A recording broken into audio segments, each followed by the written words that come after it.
علي من تتكبر، هي الدنيا قاضية وملي. شوف غيرك، شوف اللي وراك، شوف اللي ناس اللي ملكت الكرة الأرضية، ملوك ملكتها بالكامل، وينهم؟ صاروا بس ذكريات.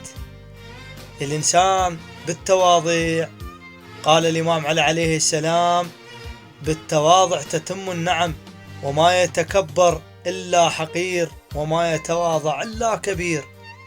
بالعكس، الإنسان يكبر قدره بين الناس، التواضع والإنسانية والرحمة، هذا اللي يكبر بين الناس. مو تتكبر وشايف نفسك على الناس وعلى الآخرين وعلى أهلك وناسك. لا تتكبر ولا ياخذك الغرور، وأول وتالي تنزل بهاي الحفرة، كل احنا ننزل بها هاي الحفرة. اتواضع، ما تدوم الدنيا، والله ما تدوم الكائن من يكون. لا تشوف نفسك زيادة، كن متواضع، كن إنسان خوش، لا تنقلب شرير.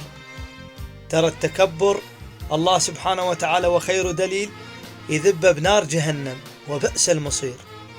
خالد بيها، خاف عبالك: من تكبر على الله وتكبر على الناس أكبه الله في نار جهنم، وبئس المصير. أي والله هذا مصير اللي يتكبر، اللي يشوف حاله على الناس وعلى الفقراء وعلى الضعفاء. لا تتكبر، تواضع، حط من روحك شويه، عوف الغرور. أدري الدنيا زهت لك، بس أول وتالي تتركها هاي كلها وراك.